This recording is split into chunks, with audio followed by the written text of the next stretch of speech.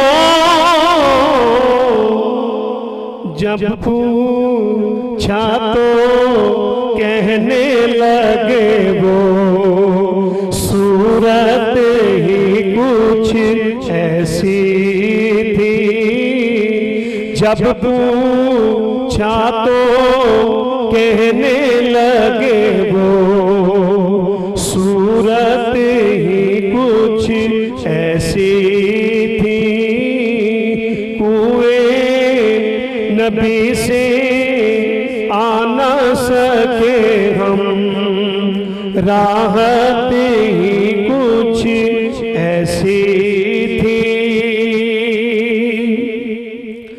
دنیا میں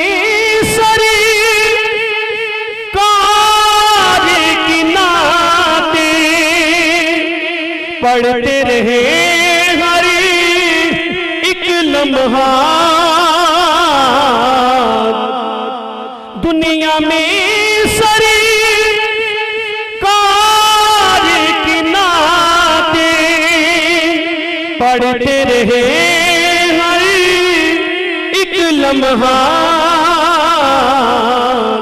قبر میں بھی تھی نعت لبوں پر، قبر میں بھی تھی نعت لبوں پر، عادت ہی کچھ ایسی تھی، قبر میں بھی تھی نعت لبوں پر، عادت ہی کچھ ایسی تھی،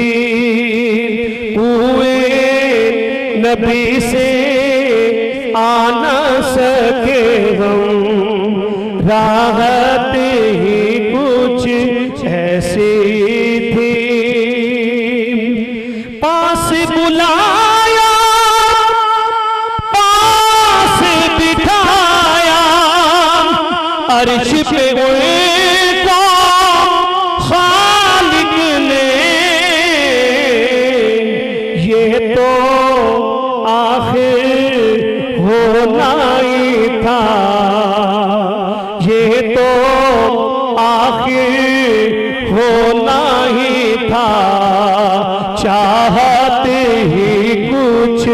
ایسی تھی، یہ تو آخر ہونا ہی تھا، چاہت ہی کچھ ایسی تھی۔ قبر میں حاکم جب پہنچے تو ہنس کے نکیروں نے دیکھا، قبر میں حاکم جب پہنچے تو ہنس کے نکیروں نے دیکھا،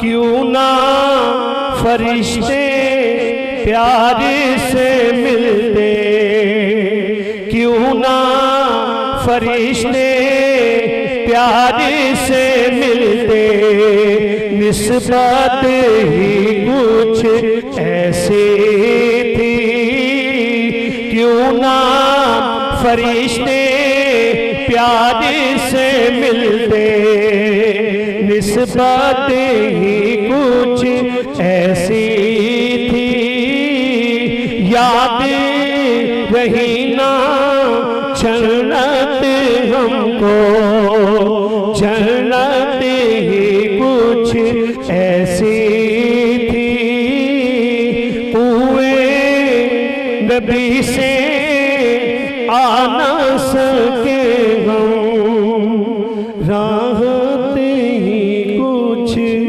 ایسی تھی۔ ماشاءاللہ خوبصورت، بہت پیارا۔ اچھا ڈاکٹر عمیر، میں یہ سوچ رہی تھی کہ اگر ہم، کیونکہ اب ظاہری بات ہے عید بھی ہے، تو میں چاہتی کہ اگر ہم روزہ اور صحت پہ تھوڑی سی بات کر لیتے۔ کچھ چیزیں بڑی امپورٹنٹ ہیں، کافی لوگوں نے پوچھنا چاہ رہے ہیں آپ سے، لیکن کافی دنوں سے وہ اس طرح ہم لوگ اس کے اوپر ڈسکس نہیں کر پا رہے ہیں۔ تو مجھے یہ بتائیں کہ اب جیسے عید ہے، اب لوگوں کو گلوئنگ سکن بھی چاہیے، اچھے بال بھی چاہیے، خاص کر کے خواتین کا ایک مسئلہ ہے۔ تو اب جتنے ایشوز آفter رمضان لوگوں کو جو ایشوز سے مراد میں یہ بتا کلیئر کر دوں، جیسے اسکن کا کوئی ایشو آ گیا، بالوں کا ایشو آ گیا، اب تو ایشو کریٹ ہو گیا، تو عید والے دن یا عید کے بعد لوگوں کو اب کیا روٹین، کیونکہ جتنی گرمی پڑ رہی ہے اس کے اوپر آپ کیا کہتے ہیں، کیا روٹین رکھنی چاہیے؟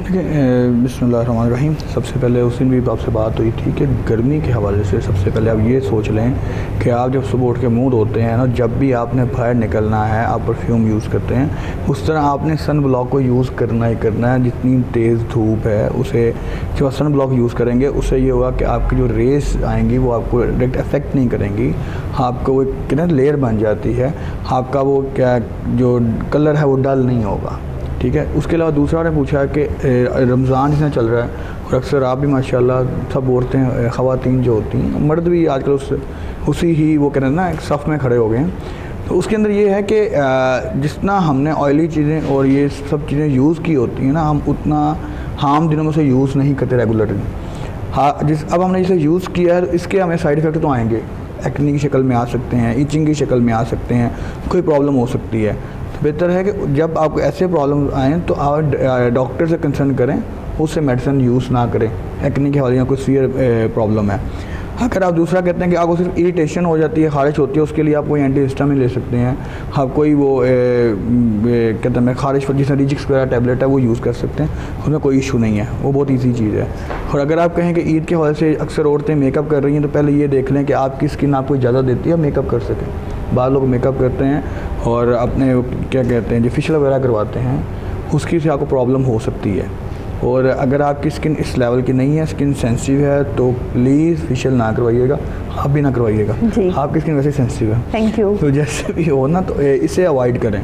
بہتر یہ ہے گھر میں اگر اچھے طریقے سے آپ منہ ہاتھ دھو لیں اور نماز پڑھ لیں، میرا نہیں خیال ہے کہ آپ کو باقی چیزوں کی ضرورت اچھا نور آ جائے گا، جی اچھا نور آ جائے گا چہرے پہ۔ آپ آج بار یہ دیکھنا ہے کہ آپ کی اسکن اس طرح، جس طرح اب آپ کہتے ہیں نا کہ میرا جسم اجازت نہیں دیتا میں کام کر لوں، میں گھر سے باہر نہیں جا سکتا، مجھے تھکاوٹ ہو رہی ہے، پر یہ جج کر لیں کہ آپ کو کن چیزوں میں پرابلم ہے۔ کسی کو دیکھا دیکھی اپنا وہ حال نہیں کرنا۔ وہ پہلے بھی اس دن بات ہو رہی تھی تو مظاہر صاحب بیٹھے ہوئے تھے، تو میں نے ان کو یہ بتایا تھا کہ وہ کہاوت ہے نا کہ اب شریک کا نا منہ لال ہو گیا تو اپنا پیٹ کے لال نہیں کری تھا، تو اگلے کو دیکھا تھا کہ وہ کام نہیں کرنا کہ وہ فیشیل کروائی ہے تو میں جائے کرواؤں, بڑے وہ کروایا تو میں کرواؤں. بڑے مزے سے ڈاکٹر میر کو بڑا مزہ آتا ہے پنجابی مثالیں دینے کا نا, وہ مثالیں نکالتے. وہ پرانے وقت میں پھپھیاں نہیں رہتی ہوتی تھی, ڈاکٹر میر کے پاس ساری وہ مثالیں ہوتی ہیں بڑی. نہیں آپ کہاں پہ رہتے ہیں؟ پنجاب میں. جی جی کیا پنجابی پنجابی بالکل جی, پنجابی ہی بولیں گے ہم لوگ اور اس پہ ڈسکس کریں گے. لیکن خیر میں ایک سوال مزید اگر اب آپ سے کرنا چاہوں تو میرا خیال ہے کہ نہیں کروں گی, کیونکہ میں زنیرہ سے چاہتی ہوں کہ زنیرہ آپ اگر کوئی ایسا سوال پوچھنا چاہیں, آپ کو لگے کہ آج کل اب ظاہر بات ہے آپ ینگسٹر ہے, کالج یونیورسٹی میں جب بھی جاتی ہیں تو آپ اپنی اسکن کو کس طرح پریپ رکھتی ہیں, یا کوئی ایسی کوئی ٹیکنیک آپ پوچھنا چاہیں تو آپ کے پاس بیٹھے ہوئے ہیں. جب یہ بتا رہے تھے تو ڈیفینیٹلی میرے مائنڈ میں 2 کوسچنز آ رہے تھے. جی جی. وہ یہ ہے کہ آپ نے بولا کہ اس طرح یوز نہیں کرنی چاہیے, ٹھیک ہے, لیکن دیکھیں سمر سیزن سٹارٹ ہو گیا, ٹھیک ہے, اب ڈفرینٹ پروڈکٹس ہیں وہ یوز کرنی چاہیے کہ نہیں چاہیے کرنی پہلے چاہیے. آپ یہ دیکھیں آپ کو پرابلم کیا ہے, پہلے اپنی پرابلم تو دیکھ لیں. ہاں یہ مارکیٹ کے اندر بہت زیادہ چیزیں آ چکی ہیں نا. اب ہم لوگ کیا کرتے ہیں, میں اس کی ایک چھوٹی مثال دے دیتا ہوں کہ ہم سستے کے چکر میں اپنا بیڑا گرک مزید کر لیتے ہیں, اور اس کے بعد جو ہے ہم جب ڈاکٹر کے پاس جاتے ہیں تو ہم ڈاکٹر کو گالیاں دے رہے ہوتے ہیں کہ جتنی جلدی ہمیں ٹریٹ کرتے ہیں, ہمارا ٹریٹمنٹ اتنی جلدی ہو جائے, ہمیں اتنی جلدی فرق پڑ جائے. جتنا ٹائم آپ کو اپنا خراب کرنے میں لگا ہوتا ہے نا, اسے ڈبل ٹائم ہی آپ کو ٹھیک ہونے میں لگے گا. یہ پہلے چیز نوٹ کر لیں. اس کے اوپر صبر رکھنا پڑتا ہے جو کہ ہم لوگوں میں نہیں ہے.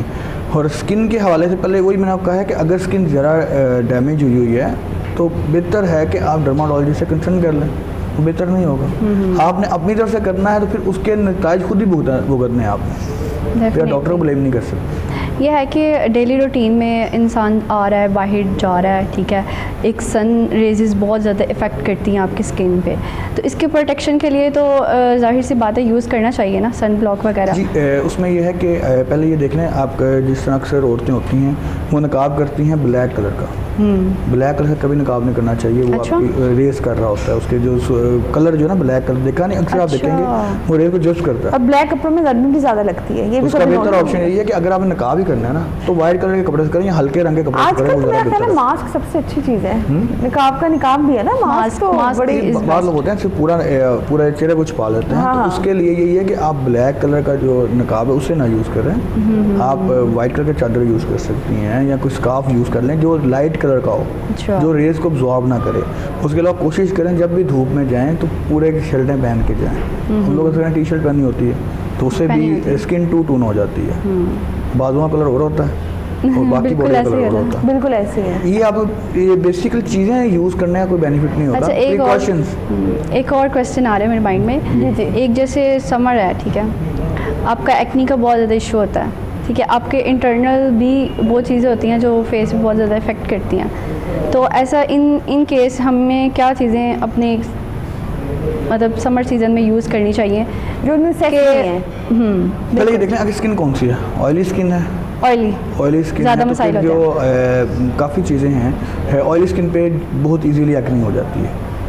تو اس میں پھر ہمیں اوائڈ کرنا پڑتا ہے کہ آیا آپ روزمرہ روٹین میں کیا یوز کر رہے ہیں. آیا میک اپ تو یوز نہیں کر رہے ہیں آپ, ہاں باقی چیزیں یوز تو نہیں کر رہے ہیں. اب اکثر جگہ ہوتے ہیں جب بھی آپ فیشیل کروانے جاتے ہیں اس میں کیا ہوتا ہے کہ آپ کا وہ اسپنج ہی کہتے ہیں بالکل, وہ ایک کا پکڑے دوسرے پہ لگا دیتے ہیں. وہاں پہ عید پہ اکثر یہ ہوتا ہے, پارلرز میں چلے جائیں یا مین سلون میں چلے جائیں, اکثر یہ ہوتا ہے وہ ایک ہی چیز پہ دوسرے کو لگا دیتے ہیں, جمس لگ جائیں گے. اور یہ بھی میں نے دیکھا ہے فیشیل کر رہی ہوتی ہے اور وہ اسپنج ڈفرینٹ نہیں یوز کر رہی, وہ اس کو ہی واش کر کے اسی کا ڈفرینٹ وہی کہہ رہا ہوں نا کہ اس کا یوز آپ پہ کر دیتی ہیں. میں نے بعض بار یہاں پہ دیکھا ہوا ہے کہ وہ نہیں یوز کرتے ہیں, وہ وہی پکڑ لیتے ہیں, وہ دھوتے بھی نہیں ہیں, وہی یوز کر دیتے ہیں. تو اس میں پرابلم ہو جاتی ہے, اسٹیرلائز نہیں کرتے اسے پراپر طریقے سے. اور باقی جو آپ کہتے ہیں نا کہ میں ڈفرینٹ چیزیں یوز کر لوں, کوئی فائدہ نہیں ہے جب تک آپ پرسکرائب نہیں کروائیں گی, جا کے چیک نہیں کروائیں گی. اور گرمیوں کے اندر ہمیں خاص طور پہ آئلی اسکن سے اور آئلی چیزوں سے, اگر آلریڈی آپ کی اسکن آئلی ہے, آئلی چیزوں سے, اسپائسی چیزوں سے, زیادہ تیز گرم چیزوں سے اوائڈ کرنا چاہیے. فریش جوسز پینے چاہیے تاکہ ہمارا انٹرنل جو ہے وہ تو فریش جوسز کا یوز کر لیں, فروٹس یوز کر لیں, اور فروٹ وہ یوز کریں کہ جو سیزنل ہے. اگر سیزنل فروٹ آپ کا وہ تربوز آ گیا وہ یوز کریں, خربوزہ ہے, آئی تھنک آم بھی آنے والا کہ آ چکا ہے, آنے والا ہے, وہ یوز کر لیں. سیزنل فروٹ یوز کریں, نان سیزنل فروٹ نہ یوز کریں, اسے پرابلم ہوگی. یعنی آپ کہہ سکتے ہیں کنگ آف فروٹ آنے والا ہے, کنگ آف فروٹ آنے والا ہے. آپ کو تو بہت انتظار ہے اس کا. عام کہاں بھائی، مجھے بہت انتظار ہے، کیوں میں جھوٹ بولوں. خیر ابھی ہمارے ساتھ محمد شارق بھی موجود ہیں، ہمیں ان کی نعت کو بھی پروگرام میں شامل کرنا ہے. تو ڈاکٹر عمیر، میں ان کی نعت کو شامل کرنے سے پہلے اب آپ سے ایک بڑا ایک اہم سوال پوچھنے جا رہی ہوں کہ ہمارے بالوں میں جو ہیٹنگ بہت زیادہ ہم لوگ یوز کرتے ہیں ڈرائر کی شکل میں، اسٹریٹنر کی شکل میں، تو یہ بالوں کو کس قدر نقصان پہنچاتی ہے، اور یہ وہ ہوتا ہے نا دو منہ بال، ڈرائی، رف، تو اس کے اندر کتنا رول پلے ہوتا ہے؟ دیکھیں ہم کوئی بھی چیز آرٹیفیشل طریقے سے یوز کریں گے اس کی تو پرابلم ہوگی، اس کے افیکٹس ہوں گے ہی ہوں گے. جو آپ کہتے ہیں نا بہت قریب کر کے ڈرائی ایئر کو یوز کر رہا ہوتا ہے تو بال تو کچھ کریں لیکن آپ کی جو روٹس ہوتے ہیں نا بالوں کی وہ ویک ہو جاتی ہے، جس سے آپ کنگھی کرتے ہیں اور بال ٹوٹ جاتے ہیں. یا ذرا سا یوں سر کو آپ ہلائیں گے تو بال ٹوٹ جائیں گے.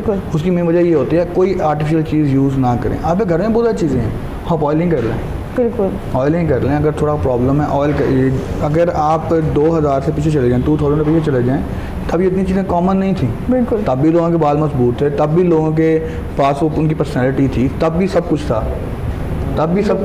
لیکن اب تو وہ کہتے ہیں جتنا زیادہ آپ کمپلیکس ہوتے جائیں گے چیزیں کمپلیکس تو ہوں گی، آپ کی اپنی پرسنالٹی آپ خود بھی کمپلیکس کی طرف چلے جائیں گے. بالکل ایسے ہی ہے. چلیں محمد شارق سے ہم کوئی نعت سنتے ہیں، اس کے بعد ہمارے پروگرام کا وقت تقریباً ختم ہو جائے گا، لیکن اس سے پہلے محمد شارق کی پروگرام میں نعت ایڈ کرتے ہیں. جی شارق. صلی اللہ علیہ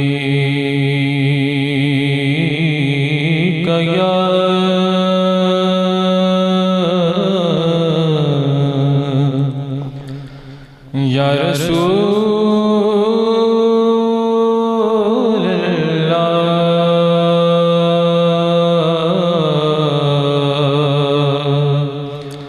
وسلم علیکہ یا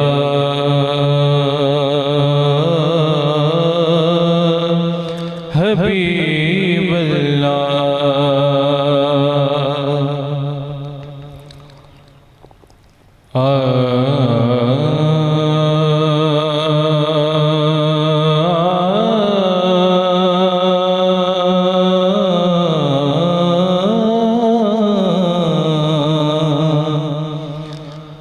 ان کی نعتوں کا کبھی لب سے حوالہ نہ گیا، ہو گئی شام مگر ان کا اجالا